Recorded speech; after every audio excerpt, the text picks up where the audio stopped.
This is the broken news, unspinning the spin with receipts. Subscribe, hit the bell, and let's cut through the noise. Here's what's confirmed. Trump says the meeting is in Alaska on Friday, August 15th. He's talking up a near-term ceasefire and has openly floated some swapping of territories to the betterment of both. His words. Major outlets report the plan is to push toward a ceasefire framework. Moscow, as usual, asserts the 4 occupied Ukrainian regions are Russian. Trump wants a headline peace fast. A signature deal that says, I ended the war. The pitch. Freeze the front. Swap territory, claim victory. Putin wants recognition, de facto if not de jure, that the land he sees stays under Moscow's boot. A deal that locks in gains without more battlefield attrition. Ukraine's President Volodymyr Zelenskyy says any agreement without Kyiv is dead on arrival. And no territory is up for bargaining. He calls talks about slicing up Ukraine against peace. NATO capitals? Nervous? If Washington and Moscow set terms over Ukraine's head, it shreds a core principle. Nothing about Ukraine without Ukraine. That's not just etiquette. It's international law and alliance credibility. Alaska is a geopolitical symbol. U.S. soil staring at Russia across the Bering Strait, plus easier flight paths, heavy security, and Arctic theater optics.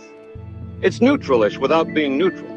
No host nation politics like Helsinki 2018, but still a dramatic backdrop. Ceasefire freeze, most likely. Immediate ceasefire along current lines, international monitors, prisoner exchanges, energy corridors reopened. Freezes Russian gains, makes them harder to reverse. Receipts. Trump pushing ceasefire plus swap language. Russia insisting on 4 regions. Reuters, The Washington Post. Swap package, explosive. Formal or informal recognition of some occupied areas in exchange for security guarantees. Sanctions relief tranches. And maybe a demilitarized buffer. Risks. Rewards aggression. Fractures Western unity. Sets a precedent for force-based border changes. The Washington Post. Framework without borders, face saver. Broad framework. Humanitarian aid surge. Grain ports guarantees. Nuclear plant safety. PLW returns. Talks timeline. With borders punted to later. Risks. Kicks the can. Battlefield dynamics resume if talks stall. On-screen kicker. Kyiv's red line equal sign, no land concessions. CBS News.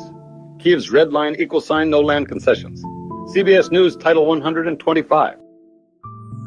Potential upsides. Ceasefire saves lives immediately. Opens channels on nukes, energy, grain, and Black Sea safety. Restores some diplomatic leverage if tied to verifiable steps. Major downsides. Territorial swap shreds norms against conquest. Invites future invasions. Ukraine sidelined equal sign legitimacy crisis. Possible political blowback in Europe and the U.S. enforcement nightmare. Who verifies, who punishes violations, and how fast? Bottom line. Any quick peace that cements Russian seizures is a slow-motion war by other means. The Washington Post. Reuters. If Alaska produces a paper win with a territorial trade, the bill comes due later. Domestically, a peace deal is political nitro. Supporters will hail Trump as a deal maker. Critics will call it surrender dressed up as statesmanship. Expect congressional fireworks over sanctions, aid tranches, and enforcement language the minute any framework hits the Hill. Does Ukraine sit at or near the table, even indirectly? If not, that's a tell. Is territory swap explicitly mentioned, or quietly implied? Watch the adjectives. Are there verifiable steps and a timeline, or just vibes and photo ops? Are there verifiable steps and a timeline? Does the Kremlin confirm details, or keep things vague to keep leverage? Does the Kremlin confirm details? Alaska might be cold, but the politics are white hot. We'll track every word, every comma, every camera angle. Drop your prediction below. Ceasefire, swap, or stalemate. Like, subscribe, and share to keep this rolling. This is the broken news. See you after the summit.